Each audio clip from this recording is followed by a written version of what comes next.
Section 11.1, the parabola and circle. We're actually not going to go over the parabola again because we just did that in chapter 9, so I'm just going to talk about the circle in this section. So a circle is a set of points that are the same distance from a given center. So the circle just has a set of points that are the same distance from the center. The equation of a circle with center h and k. So look what I'm talking about. We have a center of h and k, and the radius is r. If you're given the center h and k with radius r, the equation of the circle is x minus h quantity squared plus y minus k quantity squared equaling r squared. When h and k go in, both of the signs change, and when r goes in, you have to square it. So write the equation of the circle given the center and the radius. Number 1, the center is 3 and 2, so this is your h and your k. A lot of students are used to calling that x and y, but when it's your center, it's your h and your k, and your radius is 3. So when I plug in the 3 for h, I get x minus 3 quantity squared plus y minus 2 quantity squared, and my radius is 3, but I also need to square it. The only thing you have to simplify is the 3 squared, and 3 squared is 9. So your final answer is x minus 3 quantity squared plus y minus 2 quantity squared equaling 9. So make sure you have the circle equation memorized. Number 2, the center is negative 7, negative 6, so that's my h and my k, and the radius is the square root of 3. So plugging it into the formula, I get x minus a negative 7, so that's x plus 7 quantity squared, plus y minus a negative 6 would be y plus 6 quantity squared, and then I had to take the square root of 3, but square it. So again, the left-hand side can stay as it is, just the right-hand side needs to be simplified, and the square root of 3 quantity squared is just 3. Number 3, center is at 0, negative 1, and the radius is 7, so h and k. So I'm going to have x minus 0 quantity squared plus y minus a negative 1, so y plus 1 quantity squared. My radius is 7, and I need to square it. Now x minus 0, you do know what that is. That's just x. So that just turns out to be an x squared plus y plus 1 quantity squared, and 7 squared is 49. So my equation of my circle is x squared plus y plus 1 squared equaling 49. Number 4, the center is at 0, 0, so that's h and k, and the radius is 5. So plugging this into my formula, I get x minus 0 quantity squared plus y minus 0 quantity squared equaling 5 squared. Well, x minus 0 is just x, so I end up with x squared. Y minus 0 is just y, so I get y squared, and 5 squared is 25. So x squared plus y squared equaling 25 is the equation of the circle. So now, given the equation, let us find the center and the radius for the circle and sketch the graph. So going the opposite way. Number 1, x squared plus y squared equals 16. First thing is you got to realize it's a circle because x is being squared and y is being squared. If you just had x squared, then it'd be a parabola. So because you see x squared and y squared, you know it's a circle. So let's find the center. Well, the center is the h and the k, and we don't see an h and a k, so we know the center is at 0, 0. Now be careful, r squared is 16, so the radius is just 4. Taking the square root of both sides, we don't need plus or minus because radius cannot be negative. So my center is at 0, 0, and the radius is at 4. So go 4 to the right, 4 up, 4 to the left, and 4 down. And then just draw a circle as best you can. And that's all you got to do. Number 2, x minus 4 quantity squared plus y minus 1 quantity squared equals 36. So now we need to find the center, which is the h and the k. Remember, when you put them into the equation, they change signs. So when you take them out of the equation, they also have to change signs. So this is going to be a positive 4 and a positive 1 for your center. R squared is going to be 36, taking the square to both sides, so the radius is 6. So let's put the center at 4, 1, and then from there we'll count 6 to the right, we'll count 6 up, 6 to the left, and 6 down. And then just draw the circle the best you can. So if you'll notice on number 3 and 4, they're not written with the parentheses and the nice circle equation. What happened is they went too far. They multiplied it all out. And so this isn't, again, in a standard form. We need to go back into the circle equation. And how do we do that? By completing the square twice. Now, it's not as bad as it sounds. Now, first of all, you got to look at number 3, x squared plus y squared minus 4x plus 2y equaling 11.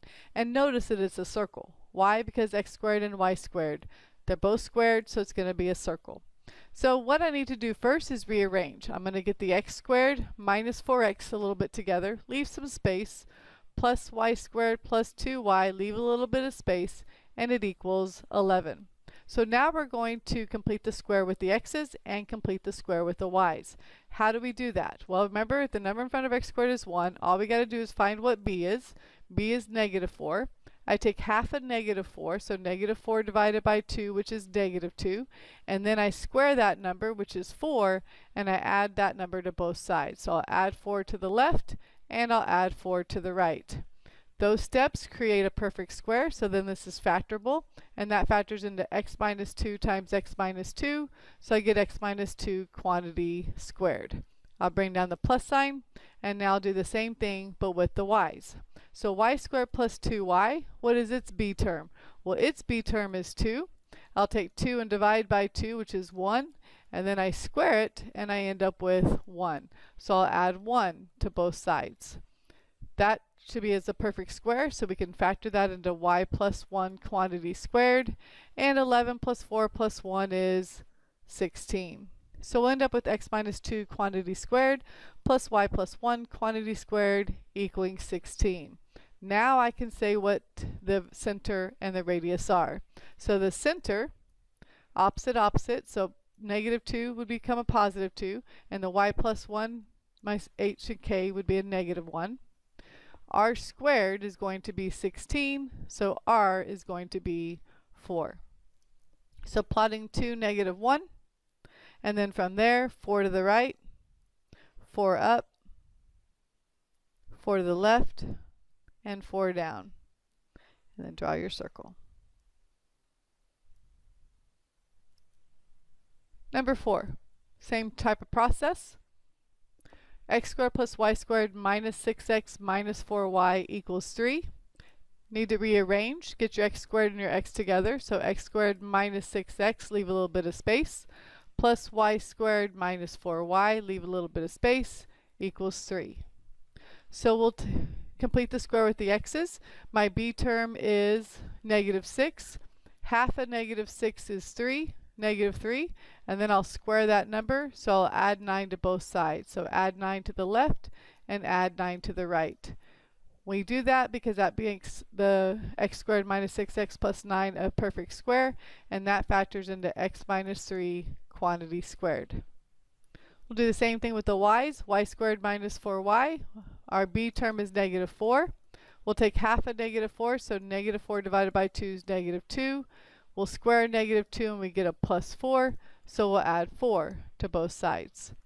Factoring that, we'll end up with y minus 2 quantity squared, equaling 9 plus 4 plus 3 is again 16. So what is my center? We'll take the h and the k, so opposite, so 3 positive 2, and my radius is 4 because r squared would be 16. So center is at 3, 2, and then the radius is 4, so 2, 4 to the right, 4 up, 4 to the left, 4 down, connect your dots, and there's your circle. Last formula to memorize is the distance formula. The distance between 2 points, x1, y1, and x2, y2, is given by the formula d equaling the square root of x2 minus x1 quantity squared plus y2 minus y1 quantity squared. Make sure you understand that you're subtracting in the parentheses, but you're adding after you square. So we want to find the distance between the following 2 points. Number 1, we have 4, 7, and the other point is 8, 1. So I'm going to label this as x1, y1, and x2, y2. Plugging it into our distance formula, we get the distance equals the square root of x2 is 8 minus x1, which is 4, quantity squared, plus y2 is 1 minus 7, because that's y1, quantity squared. 8 minus 4 is 4, but then I need to square it, plus 1 minus 7 is negative 6, and then I need to square it. So 4 squared is 16, and a negative 6 squared is a positive 36. So I get the square root of 52. I don't want a decimal answer. I want you to leave it in simplest radical form. So we need to see if anything can come out of a 52. Well, 52 is 2 times 26, and 26 is 2 times 13. So a 2 is going to come out, and a 13 is going to be left underneath. So the distance is going to equal 2 times the square root of 13. Number 2. The points are negative 3, 0, and 0, 4. So we'll label the negative 3, 0 as x1, y1, and 0, 4 as x2, y2. Plugging it into our distance formula, x2 is 0 minus a negative 3, so that's going to be a plus 3 quantity squared, plus y2 is 4 minus 0 quantity squared. 0 plus 3 is 3, and 3 squared is 9. 4 minus 0 is 4, and 4 squared is 16. 9 plus 16 is 25, and the square root of 25 is 5. Number 3, first point is negative 3, negative 8, and the second point is negative 1, 6. So we'll label this as x1, y1, and x2, y2. So plugging into our distance formula, we're going to have a negative 1 minus a negative 3, so that's going to turn into negative 1 plus 3 quantity squared, plus, and then we're going to have a 6 minus a negative 8, so 6 plus 8 quantity squared. So we get the square root of negative 1 plus 3 is 2, and 2 squared is 4, plus 6 plus 8 is 14, and 14 squared is 196. Adding those together, we get the square root of 200. Well, let's look at 200. 200 is 100 times 2, and we know the square root of 100 is 10. So our distance is going to be 10 square root of 2.